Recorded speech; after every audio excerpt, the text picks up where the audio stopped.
이런 세례와 이 성례, 성찬은 하나입니다.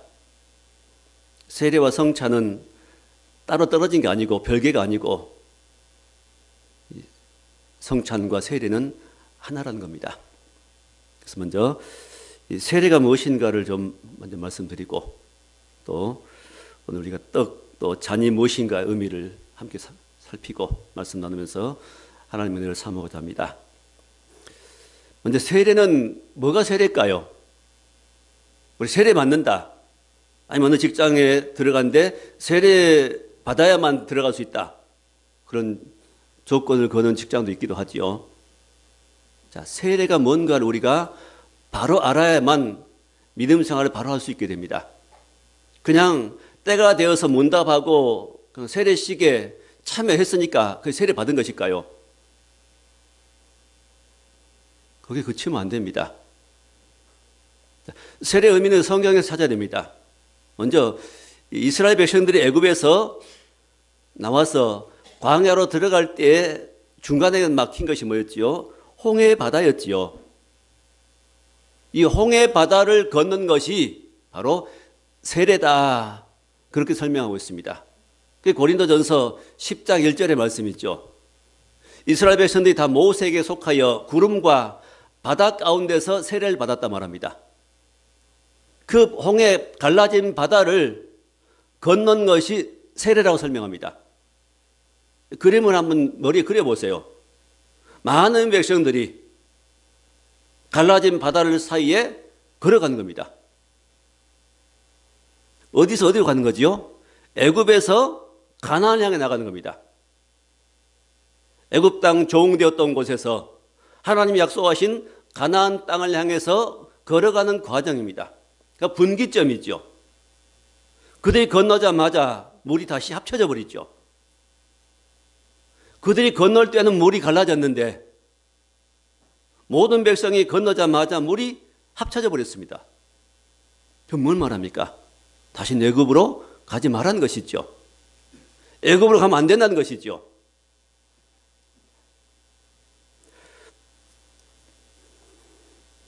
자, 이 세례가 뭐냐면은 바다 밑으로 통과했다. 이것은 뭐냐면은 죽음을 말합니다.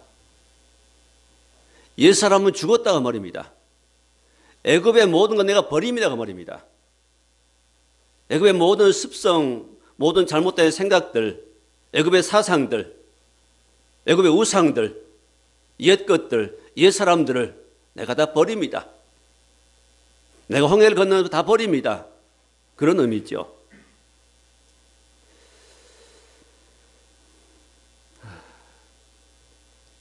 우리 또 이렇게 설명해 볼 수 있겠습니다. 결혼하지요? 아가씨가 때가 되면 결혼합니다. 그러면은 결혼하면은 반드시 어떻게 해야 돼요? 결혼식 하자마자 친정을 가게 됩니다. 친정집을 떠나서 시댁으로 가지요. 신랑을 따라갑니다. 내가 결혼한다는 것은 뭐지요? 결혼한다는 것은 이제는 친정집을 놔두고 친정집을 떠나서 이제는 새로운 집에 가 살겠습니다. 그 말이죠. 친정집을 못 버린 사람은 결혼할 수 없습니다. 나는 내 친정방에 내 방을 못 버리고 내 침대를 못 버리고 난 이 집에서 안 떠날래. 그런 사람은 결혼할 수가 없지요. 친정을 떠나서 어디로요? 새로운 남편을 만나서 새로운 삶을 시작하는 것이 결혼입니다. 세례가 비슷합니다. 옛 것들을 내가 버리고 옛 습관을 버리고 이제는 새롭게 살겠습니다 하는 선포 선언이지요. 그 결혼식이지요. 그 세례식입니다. 세례 받는 사람의 마음 자세는 이제는 내가 옛 것들을 버리고 새롭게 새로운 마음으로 새로운 피조물 되어서 주 앞에 살겠습니다. 선언입니다. 세례받을 사람은 그런 마음으로 세례받아야 되고 이미 세례받은 우리는 그런 마음으로 살아야 됩니다. 예수께서도 이 세례를 말씀하십니다. 예수님도 세례를 받는다고 말씀하십니다. 요단강에 세례를 받으시고 그 다음 또 세례를 말씀하시는데 너희가 내가 받는 세례를 너희도 받을 수 있느냐 물으십니다. 제자들에게 말씀하시기를 내가 받는 세례를, 내가 받을 세례를 너희도 받을 수 있느냐? 그때 제자들이 예, 받을 수 있습니다 대답합니다. 예수님 받으실 세례가 뭘까요? 십자가에 피 흘려 죽으시는 겁니다. 십자가에 죽으신 죽음을 가리켜서 예수님은 세례라고 말씀합니다. 그럼 세례의 의미라는 것은 죽음을 의미합니다. 그럼 내가 세례받았다고 말은 나 옛사람이 죽었습니다 하는 선포입니다. 난 옛것들을 버립니다. 세상 사랑하는 마음을 버립니다 하는 선언입니다.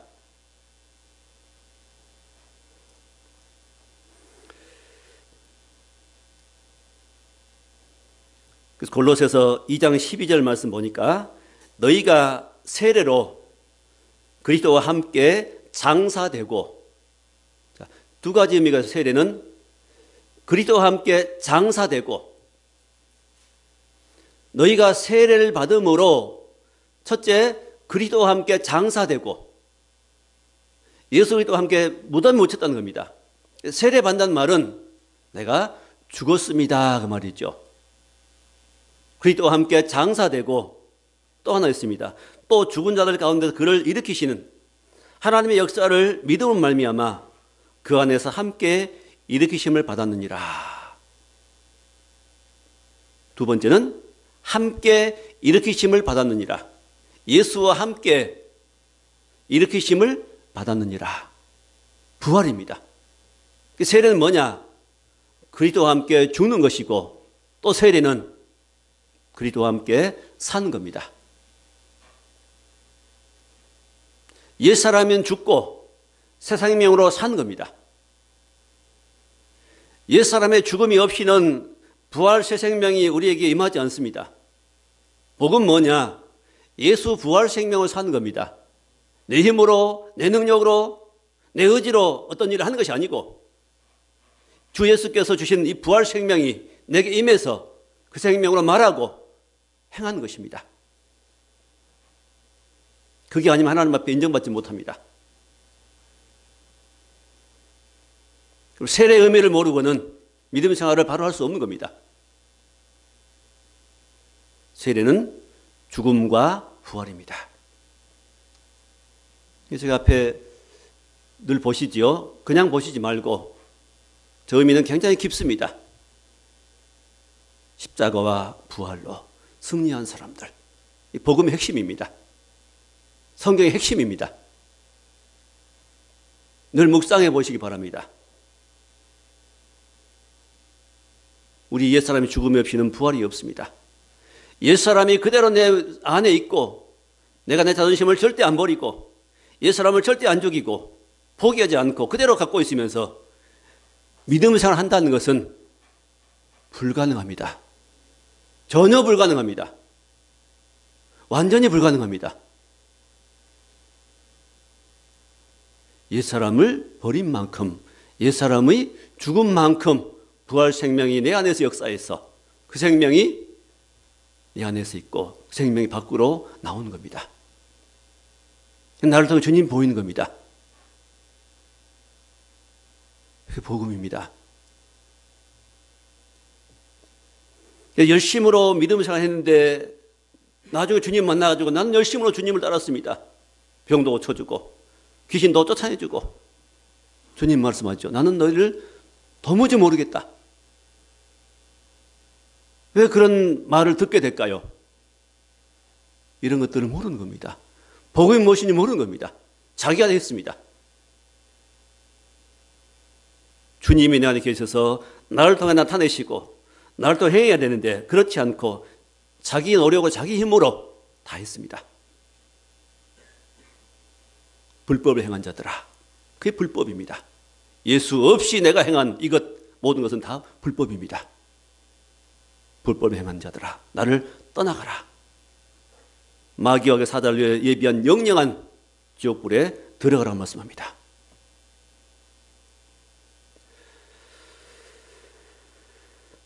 자, 두 번째, 이제 오늘 본문으로 돌아갑니다. 26절 말씀, 떡을 말씀하지요. 26절에 그들이 떡을 먹을 때 예수께서 떡을 가지사 축복하시고 제자들 데리고 3년 동안 함께 사역하시고 십자가에 죽으시기 바로 전날 밤에 제자들과 함께 저녁 마지막 식사 자리에서 그들에게 떡을 주십니다. 주 예수께서 떡을 떼어서 제자들에게 주시면서 받아서 먹으라. 이것이 내 몸이니라. 떡을 주면서 말씀하시길 이것이 내 몸이라고 말씀했습니다. 이 떡을 먹으라. 그때 제자들은 그 떡의 의미가 무엇인지를 잘 몰랐던 것 같습니다. 그냥 주님이 떡 떼서 우리에게 주신 모양이다. 그리고 받아서 먹었은 것 같습니다.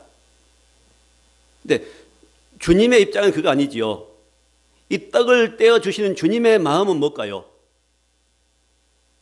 이 떡은 바로 내 몸이라는 겁니다. 내가 내일 십자가에서 몸을 찢겨 죽을 것인데 너희들은 그 몸을 먹어야 돼. 그 말이죠. 내가 너희를 위해서 내 몸을 줄 것인데 너희가 내 몸과 또 내 피를 마셔야 돼. 내 살은 참된 양식이요 내 피는 참된 음료로다. 내 살을 먹지 않고 내 피를 마시지 않으면 너희 속에 생명이 없느니라. 주님은 자기의 죽음을 앞두고 죽음을 앞에 두시고 그 죽음을 생각하시면서 바로 떡을 주십니다. 제자들 앞에는 것이 단순히 떡으로 보였겠지만은 음식으로 보였겠지만은 예수님은 그게 음식이 아니라 뭐겠죠? 자기의 몸으로 생각하는 겁니다. 자, 떡을 먹듯이 뭘 먹으라? 그리스도를 먹으라 그 말입니다. 이 시간 우리가 이 떡을 성찬의 떡을 떼듯이 우리는 어떻게요? 예수 그리스도를 먹으라는 겁니다. 예수 그리스도를 먹으라. 초대 처음 우리 한국에 복음이 들어왔어요. 성찬식을 하는데 사람들이 이제 내 살을 먹으라 하니까 사람들이 깜짝 놀랐다는 거죠. 어떻게 살을 먹으러 가는가?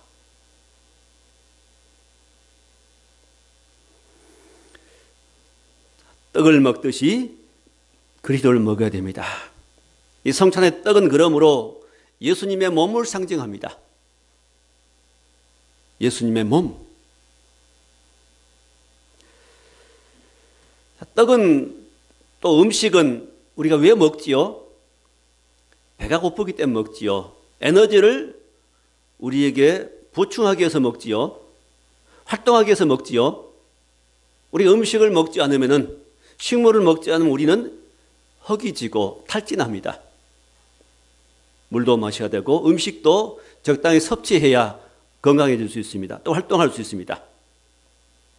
그것처럼 우리 이 육체는 보이는 음식을 먹습니다. 조리한 음식을 먹지만은 우리 영혼은 이 떡을 먹어야 됩니다. 사람은 두 가지지요. 육체가 있고 우리 안에 영혼이 있습니다. 이 영혼이 먹을 음식이, 영혼이 먹을 양식이 바로 예수입니다. 왜 사람들이 탈진할까요? 왜 권고해야 할까요? 왜 평안이 없을까요? 왜 만족이 없을까요? 먹지 못해서 그렇습니다. 그 영혼이 예수를 만나지 못해서. 예수 만나는 성도들이 왜 탈진할까요? 왜 권고해야 할까요? 예수님을 먹지 못해서입니다. 예수님을 만나지 못하고 또 어떤 사람 만났을지라도 권고한 이유는 예수를 먹지 않으므로 세상 다른 것에 관심 가지고 다른 걸 얻기 위해 동분서주하는데 예수를 먹지 않습니다.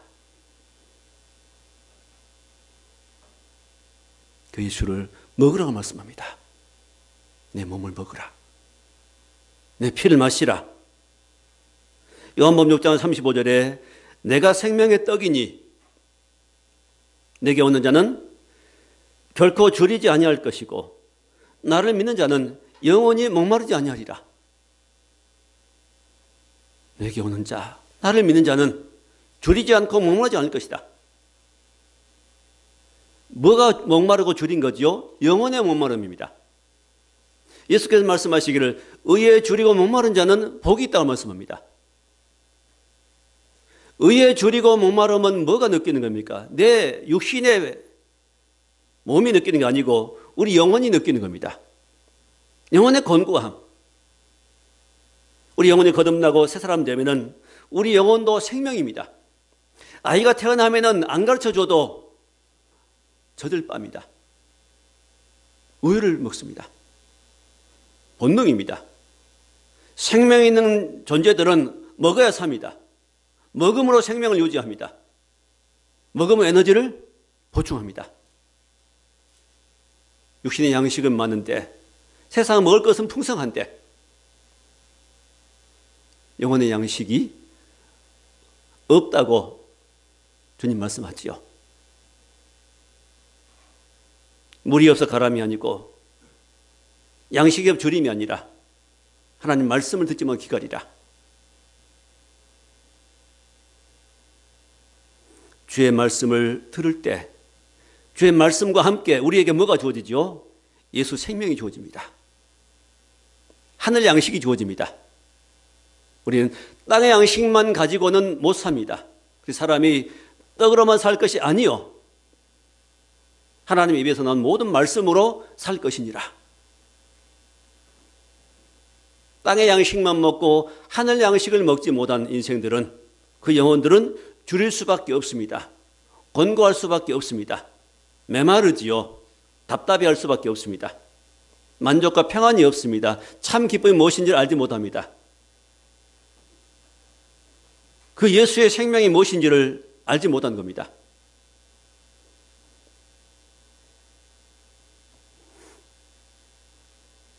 떡을 먹은 것처럼 음식을 먹듯이 나를 먹으라 주님 말씀하십니다. 요한복음 6장 57절에 보니까 내가 아버지로 인하여 산 것 같이 나를 먹는 그 사람도 나를 먹는 너희도 나로 인하여 살리라. 주 예수께 이 땅에 오셨을 때 그 사는 것은 동력이 뭐였죠? 내가 아버지로 인하여 산다. 하늘에 계신 아버지로 인하여 내가 산다. 내가 아버지 뜻을 행하러 왔다. 그렇게 말씀합니다. 예수께서 이 땅에 계셨을 때 삶의 그 모든 것이 모토가 뭐죠? 근원이 바로 아버지로 인하여 살았다. 아버지 뜻을 행하러 왔다. 그것처럼 나를 먹는 그 사람도 나로 인하여 살리라. 예수를 먹는 그 사람도 예수를 먹는 우리도 그 예수로 말미암아 살리라. 우리는 예수로 말미암아 살아야 됩니다. 예수를 먹고 살아야 됩니다. 하나님 말씀 먹고 살아야 됩니다.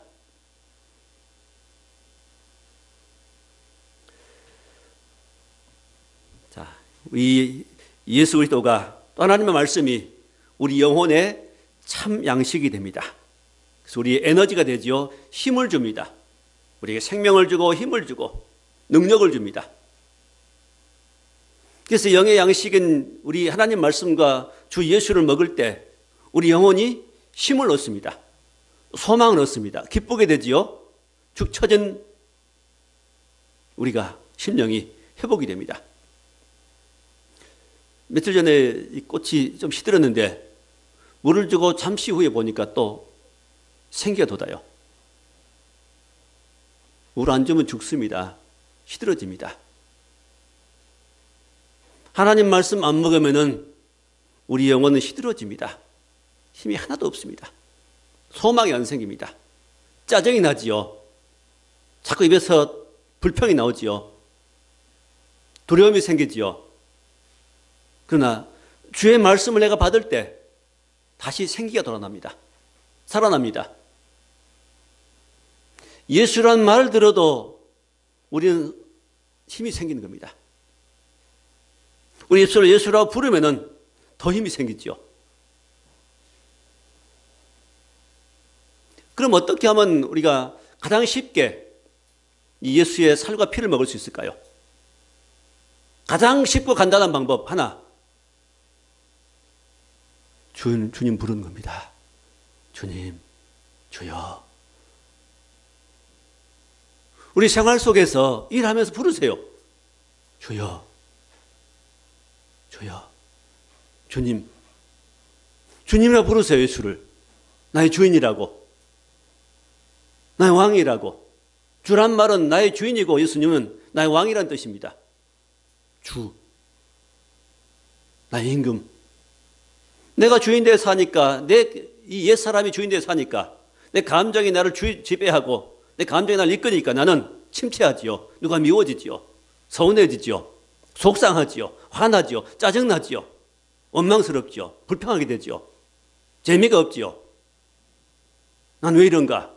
난 왜 이렇게 사는가? 비교하지요. 넌 돈이 많은데 난 왜 이렇게 사는가? 그러고 있습니다. 뭘 보니까요? 육신을 보니까, 바깥을 보니까 그럴 수밖에 없습니다. 그런데 주를 부르고 다시 힘을 얻으면요, 그런 마음이 사라져버리죠. 하늘에서 내린 주의 마음이 내게 와서 그런 육신의 생각들을 이겨버립니다. 지배해버립니다. 덮어버립니다. 괜히 그랬네, 그런 생각이 들죠.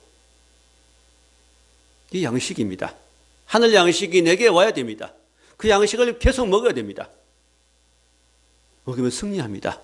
죄에서 이기고. 그 에너지가, 하늘 양식이 내게 오면 내게 에너지가 힘이 되지요. 그 힘이 나를 이깁니다. 내 육신을 이기고, 죄를 이기고, 내 습성을 이기고, 성질을 이기고, 마귀를 이기고, 세상을 사랑하는 마음을 이기고, 지옥을 이깁니다. 시험을 이깁니다. 그게 뭐니까요? 예수 그리스도 안에 있는 생명이니까. 예수의 부활 생명이니까요. 그렇게 사는 겁니다. 억지로 이를 악물고 하나님 말씀을 대로 살려고 하지 마세요. 그건 피곤한 일입니다. 그건 몇 번은 됩니다. 이를 악물고 하면 되지요. 그러나 스프링 용수철을 밟으면은 밟고 있을 때는 내려가 있는데 발을 떼면 다시 올라옵니다. 성경의 방법이 아닙니다. 주 예수께서 내 안에 계시도록 하면 됩니다. 주여 부르면 됩니다. 잠잠히 주를 부르고 주를 바라보고 의지하면은 내 심령에 평강이 오고 기쁨이 오고 능력이 채워지고 은혜가 주어집니다. 그게 떡입니다. 그게 에너지입니다. 예수가 우리의 생명입니다. 주라고 부르세요. 주님이라고. 또 성경에 있을 때는요, 늘 성경을 펴서 읽으세요. 눈으로 읽는 것도 좋지만은 소리내어 성경에 있는 것만큼 좋은 건 없습니다. 할 수만 있으면 큰 소리를 읽어보세요. 성경을. 외치세요. 그냥 말씀이니까. 내 영혼이 듣습니다. 내 영혼이 반응합니다. 힘을 얻습니다.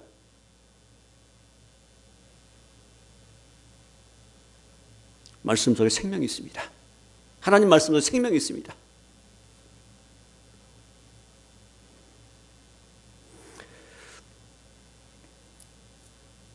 자, 어떤 사람이 음식을 먹지요? 줄인 자가 먹습니다. 배부른 자는 안 먹습니다. 맛있게 한 끼 먹어버리면 아무리 좋은 음식 옆에 있어도 안 쳐다보지요. 관심 없습니다. 그래서 하나님 우리에게 늘 줄이게 하십니다. 늘 목마르게 하십니다. 그럴 때 늘 줄이고 목마른 자로 우리 하나님께 주실 때 그때 주를 바라보고 주를 부르고 주께 기도하고 예수를 부르고 주님을 찾으면은 주님 우리에게 오셔서 우리의 양식이 되십니다. 내 영혼의 양식이 되어가지고 내 영혼에 힘을 주십니다. 에너지를 공급하십니다. 내 성분을 바꿔버립니다. 무엇으로요? 땅에 속한 육에 속한 것들을 하늘에 속한 것으로, 육에 속한 것들 영에 속한 것으로 우리 성분을 바꿔버리십니다. 그래서 늘 기도하라는 것입니다. 늘 예배하라는 것입니다. 늘 주를 찾으라는 것이죠. 우리 신앙생활에 제일 방해된 것 중에 하나가 뭐냐면은 이 눈으로 보는 것입니다. 눈으로 TV 보는 것 조심하세요. 눈으로 자꾸 스마트폰 들여다보는 것 별 유익 없습니다. 영적으로 보면 별 유익 없습니다. 그거. 우리 영혼을 침체하게 만듭니다. 영혼을 피폐하게 만듭니다. 이 은혜를 뺏어가게 만듭니다. 하나님의 은혜는 어디 머무는 거죠? 우리 가슴에 머무는 겁니다. 내 심령에, 심장에. 주님 내 심장에 계십니다. 주님이 내 안에 계시면 내 마음이 어떻게 되죠? 평안해지고 내가 여기에 사랑이 나가고 내가 천국이 이루어집니다. 근데 내 눈으로 그걸 보면요, 세상 걸 보고 세상 드라마를 보고 있고 그런 불륜의 드라마를 보고 있으면 어떻게 될까요? 악한 생각이 나에게 들어와서 내 은혜를 소멸시켜버립니다. 찬물을 끼얹어 버렸죠. 보는 거 조심하셔야 됩니다. 함부로 보지 마시고 함부로 접하지 마시고 주를 가까이 하시기 바랍니다. 그래야 우리가 믿음을 유지할 수 있게 됩니다. 그래야 승리하게 됩니다. 두 번째, 잔이 있습니다. 주께서 말씀하시기를 27절에 또 잔을 가지사 감사 기도하시고 그들에게 주시며 이르시되 너희가 다 이것을 마시라. 자, 잔을 주시면서 다 이것을 마시라 말씀합니다. 떡은 떡이라고 하면은 맞는데 잔은 우리가 이제 잔을 받게 되는데 잔 속에 뭐가 들었지요? 포도주가 들었지. 포도즙. 네, 떡이라고 했으면 포도주를 마시라, 포도즙을 마시라 해야 되는데 주님은 그렇게 말씀하지 않으시고 잔을 받으라, 잔을 마시라고 말씀합니다. 아니, 포도주를 잔이라고 말씀했으면 떡을 담은 그릇을 접시라고 해야 되죠. 이 접시를 먹으라, 접시를 받으라 해야 될 건데 떡은 떡이라는 말씀하시면서 잔은 포도주는 포도주라고 말씀하지 않고 그냥 잔이라고 말씀합니다. 성경 다 그렇게 나옵니다. 잔, 잔. 왜 그렇게 말씀하실까요? 잔이 뭘까요? 먼저 우리는 이 주님이 말씀하시는 이 잔이 무엇인가를 살펴봐야 됩니다. 나의 마시는 잔을 너희가 마실 수 있느냐? 모르시죠? 나의 마시는 이 잔을 너희가 마실 수 있느냐? 그 잔이 뭘까요? 바로 죽음이죠. 피 흘림이죠. 예수께 피 흘려 죽으신 것을 주님 말씀하시기를 이거 잔이다. 십자가 지기 전날 밤 겟세마네 동산에서 주님이 땀방울이 핏방울 되도록 간절히 기도하시면서 그때 기도한 내용 중에 하나가 있습니다. 아버지여, 할 수만 있으면은 이 잔을 내게서 지나가게 하옵소서. 할 수만 있어 이 잔을, 내 앞에 있는 이 잔을 좀 지나가게 해 주옵소서. 난 이 잔을 안 마시고 싶습니다 말입니다. 그 잔이 무엇입니까? 죽음이죠. 예수님이 죽음을 앞두시고 너무 심령이 답답했습니다. 그래서 주님이 잔을 좀 지나가게 해달라고. 예수님은 하나님의 아들이시니까 십자가에 달려도 안 아픈 거 아니고 고통을 우리만큼 안 느낀 거 아니고 똑같이 느끼시는 겁니다. 왜? 똑같은 우리와 같은 인간이기 때문에. 예수님 그래서 이 잔이, 십자가 지는 이 잔이 그냥 지나가기를 원했지만 그러나 내 뜻대로 마옵시고 아버지 원대로 되기를 원합니다 하고 십자가를 지십니다. 이 잔, 예수께서 받은 이 잔이 바로 십자가의 잔입니다. 죽음입니다.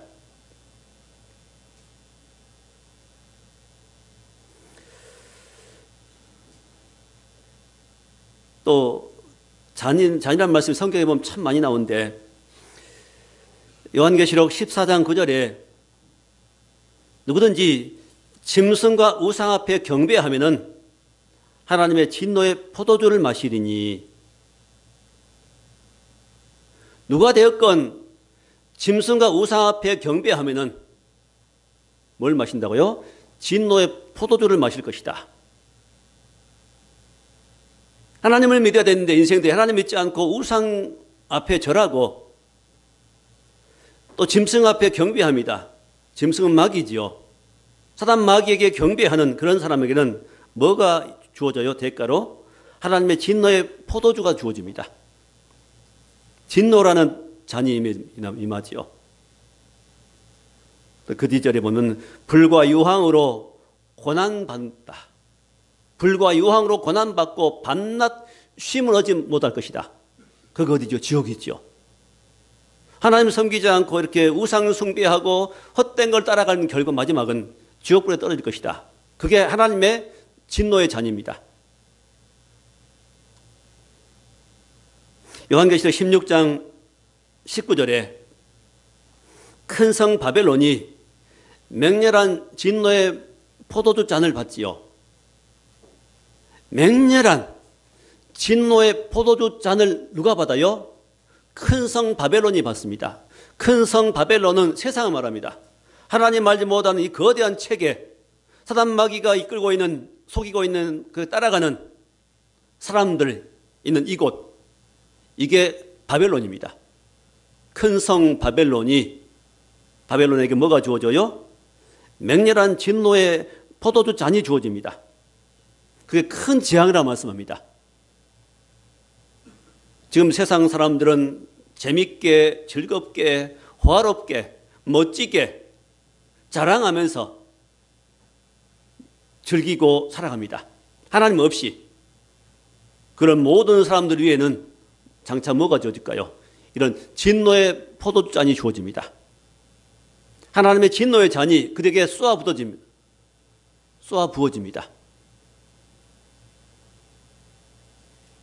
형벌이죠.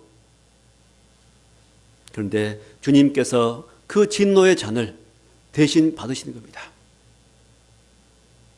우리 예수 믿지 않으면 그런 진노의 잔을 장차 받게 될 것인데 주 예수께서 대신 그 잔을 받으셨습니다. 잔이라고 말합니다. 고난의 잔. 바로 진노의 잔을, 우리가 받을 할 저주의 잔을 주님께서 대신 받으십니다. 그 무서운 진노를 피하게 하기 위해서 주님이 대신 받으십니다. 그 십자가의 죽으심이죠. 죄값을 대신 받으시는 겁니다. 그가 찔림은 우리의 허물이 나며 그가 상함은 우리의 죄악을 인합니다.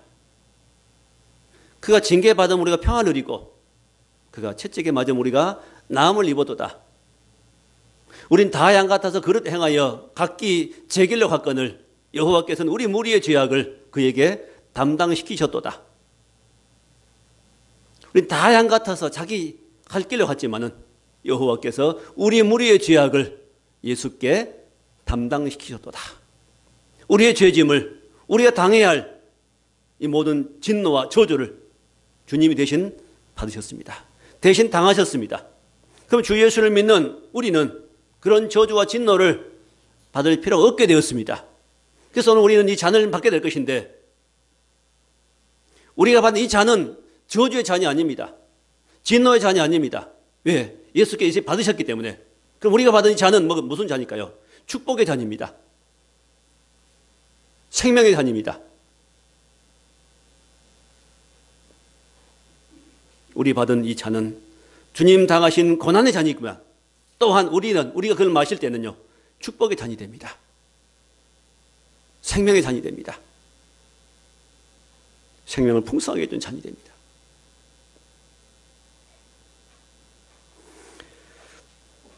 그럼 우리는 이 잔을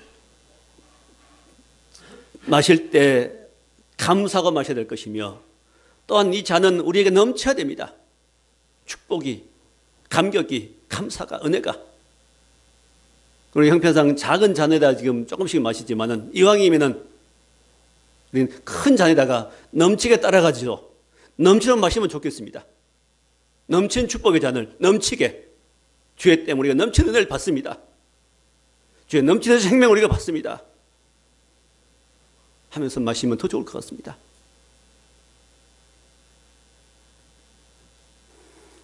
왜 주님이 이 잔을 주신다고요? 28절에 죄사함을 얻게 하려고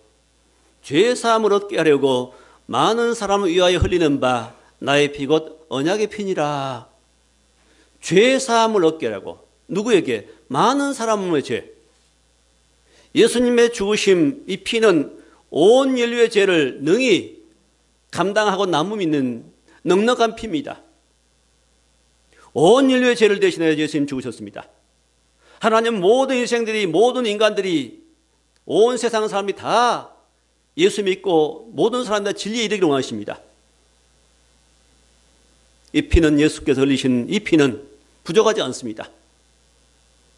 많은 사람이 흘리는 바 나의 피 곧 언약의 피니라. 언약이 뭐지? 약속이지요. 약속의 피니라. 무슨 약속입니까? 이 피를 먹고 이 피를 가지고 이 피를 마시는 자는 영원히 살리라 한 약속입니다. 사람은 어떤 약속을 해도 지킬 수 없는 환경이 되기도 합니다. 형편이 되기도 합니다. 왜? 유한하고 힘이 없기 때문에. 그러나 주 예수는 하나님이시기 때문에 우리에게 하신 약속은 그냥 입으로 하는 립 서비스가 아니고 무엇으로? 자기의 생명을 내어놓고 피로 한 언약입니다. 피로 세운 새 언약입니다. 이 피로 죄 씻음 받으라고 말입니다. 이 피로 씻으면 어떤 죄든지 용서할 수 있다는 것은, 용서될 수 있다는 언약입니다. 약속입니다. 예수 피는 모든 사람의 죄를, 어떤 죄든지 다 주 앞에 가지고 와서 회개하면은 용서받을 수 있는 능력 있는 피입니다. 그 피를 믿고 그 피를 의지하세요. 그 피를 적용하세요. 그 피를 바르세요. 그 피를 뿌리세요. 심령에, 마음속에. 그 피가 우리를 깨끗하게 해줍니다. 그 아들 예수의 피가 우리를 깨끗게 하실 것이요. 만약 우리가 우리 죄를 자백하면은 그는 미쁘시고 의로우사 우리 죄를 사하시며 모든 불의에서 우리를 깨끗게 하실 것이라 말씀하십니다. 모든 불의에서, 모든 죄에서. 뭐가? 예수의 피가.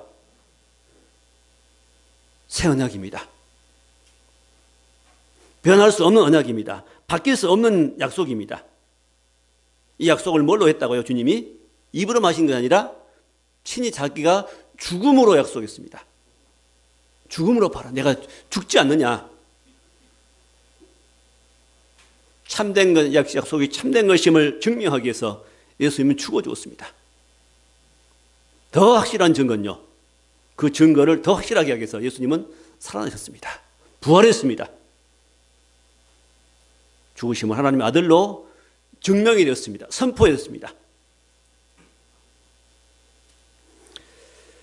자, 무슨 죄든지 예수 피로 씻으면 씻어주겠다. 그 피를 바르라. 그 피를 적시라. 그 피를 의지하라. 그래서 우리 늘 주여 불러야 됩니다. 이 살과 예수의 살과 피를 먹는 방법은 하나님 말씀 우리가 먹고 들음으로 되고 또요. 우리 모두의 생활 가운데는 평상의 생활 가운데는요. 그 주를 부르는 겁니다. 주여. 부르고 또요. 이 피를 내게 적시는 방법은요. 피를 먹는 방법은 무엇입니까? 예수 피로 나를 씻어 주옵소서. 이렇게 피를 먹는 겁니다. 그 피를 내 속에 들어오게 한 방법은, 내 심령을 적시게 한, 내 죄를 씻는 방법은 예수 피로 내 어리석음을 용서해 주옵소서. 예수 피로 나를 씻어 주옵소서 하는 겁니다. 음식은 아무리 맛있게 차려놔도 입을 다물고 손이 가만히 있으면 먹을 수 없지요. 집어서 입을 열어서 입을 벌려서 먹어야 됩니다. 그래야 내 속에 양분이 됩니다. 아무리 주의 은혜가 우리 가운데 풍성해도, 생명이 풍성해도 우리가 가만히 있으면 안 되지요. 불러야 됩니다. 예수를. 속으로 불러야 됩니다. 주님. 마음속으로 불러야 됩니다. 이왕이면 소리내 부르세요. 그리고 잘못됐을 때는 예수 피로 나를 용서해 주옵소서. 예수 이름, 예수 피로 나를 씻어 주옵소서. 이게 예수를 먹을 수 있는, 살과 피를 먹을 수 있는 가장 간단한 방법입니다. 이걸 안 한다는 거지요. 이 쉬운 것을 안 한다는 겁니다. 이 중요한 일을 안 한다는 것이죠. 이게 천국의 길인데, 천국을 얻는 길인데, 예수 생명 풍성한 길인데, 천국을 맛보는 길인데, 승리의 길인데 그걸 잘 안 한다는 겁니다. 한번 해보세요. 이제 얼마나 풍성해지는가, 얼마나 가슴이 따뜻해지는가, 얼마나 행복해지는가 한번 보세요. 경험해 보세요. 얼마나 사람들이 사랑스러워진가 한번 봐보세요. 보세요. 경험해 보세요.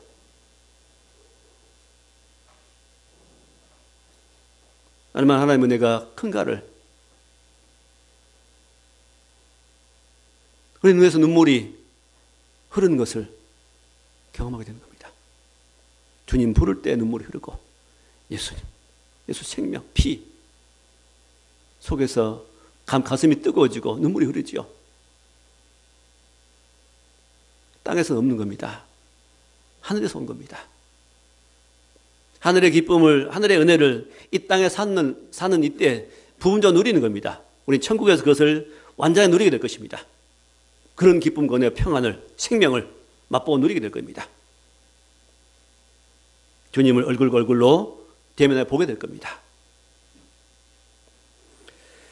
죄의 사함을 얻게 하기 위해서 많은 사람을 위하여 흘리는 바 나의 피 곧 언약의 피니라. 예수 그리스도가 우리의 참 양식입니다. 이 음식은 그냥 음식 양식인데 예수 그리스도는, 예수의 살과 피는 참 양식입니다. 땅에는 없는, 오직 예수 믿는 사람에게만 주어지는, 예수 이름 부르는 사람에게 주어지는 참 양식입니다. 진짜 양식입니다. 이것은 먹고도 죽지 않는 양식입니다. 이 양식을 먹으면은, 이 살과 피를 먹으면은 영원히 사는 겁니다. 내 살과 내 피를 먹는 자는 영원히 살리라.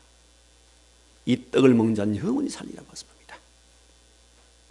이런 큰 사랑을 우리에게 부어주었습니다. 큰 사랑을 부어주시고 우리에게 부어주십니다. 그 예수의 생명과 피가 내게 들어올 때 우리에게 나타나는 것은 평안이 오고 사랑이 우리에게 부어집니다. 큰 사랑 말입니다. 은혜가 주어집니다.